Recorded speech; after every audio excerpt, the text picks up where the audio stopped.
I'm starting to hear the comparison, the LTL to what I'm doing now. Um, Listen, man, this was the best opportunity monetarily that I could get at the time. You know, LTL is very slow depending on what part of the country you're living in right now. Is LTL something that I'll do again? Go get 'em, Pink. Dropping jewels, making them think. 18 to the ground, headed straight to the bank. YouTube, let's ride. It's Big the Blue Collar Guru. Y'all already know what time it is, man. Top of the morning. Early morning here. It's about 4:30 in the morning. But you know how I do it. I get up. I get my day started. Uh, I think we jumping rope today with some push-ups. Just keep it real simple. Just we're gonna jump a little rope. We're gonna do a couple of push-ups, and we're gonna take it to the house. It's gonna be a full body workout. You can't get no better than that. Rest in peace to Joe Madison. Joe Madison. I listened to Joe Madison since I want to say '05. Oh man, almost 20 years, man. I've been listening to this guy, man. He's been keeping me pretty occupied going down the road, make you open up your mind and think critically about certain issues.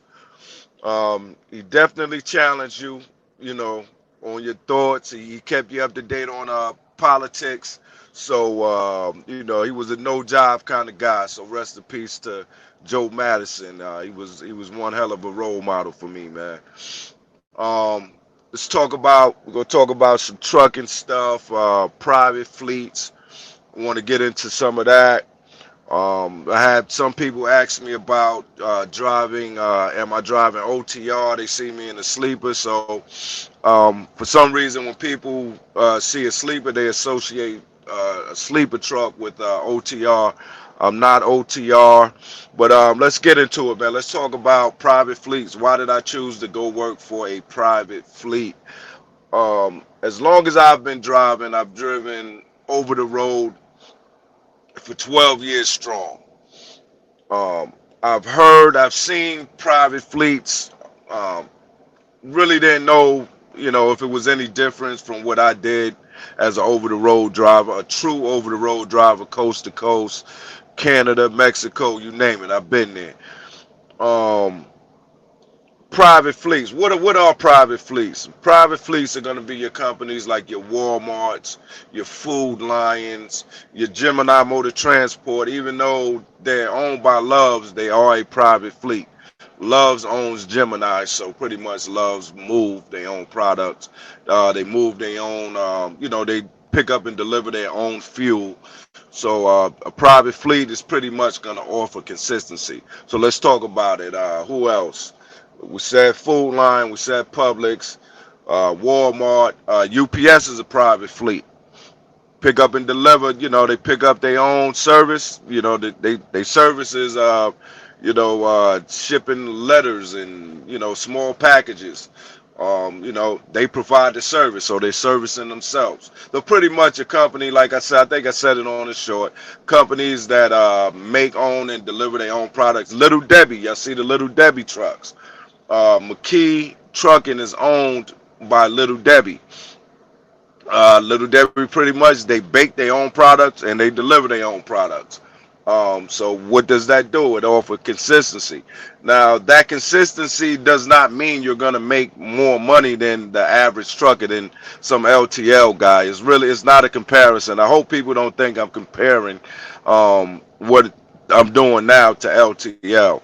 LTL is great in its own right, and driving for a private fleet is great in its own right. This will be the second private fleet that I've worked for. I used to work for Honda, and I deliver auto parts to Honda dealerships. So this is actually my second stint with this, and it's the same thing.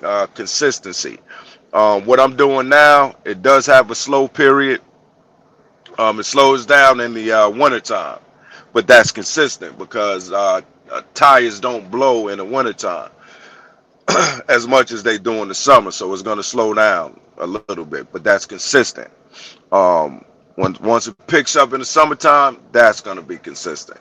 So private fleet is pretty much, if you're looking for consistency, a schedule, way more predictability than most other facets of trucking. Private fleets are the way to go. I'm starting to hear the comparison, the LTL to what I'm doing now. Listen, man, this was the best opportunity monetarily that I could get at the time. You know, LTL is very slow depending on what part of the country you're living in right now. Is LTL something that I'll do again? I plan on staying here, man. I plan on staying here. I'm not sure if I'll stay on the LTS side. You know, I might want to switch over to DEF. Might want to do fuel. KDS trucking, man. Y'all seen that short that I did with KDS trucking, talking about the sleeper fuel drivers. Now the fuel drivers that's doing the sleepers, they making a pretty good penny, man. You know, upwards of 140 to 200,000 a year. That's some serious bread. If you're driving a truck, and you're happy with what you're doing, do it. Um, the money is gonna come. Go get them, pink. Dropping jewels, making them think. 18 to the ground, headed straight to the bank. YouTube, let's ride.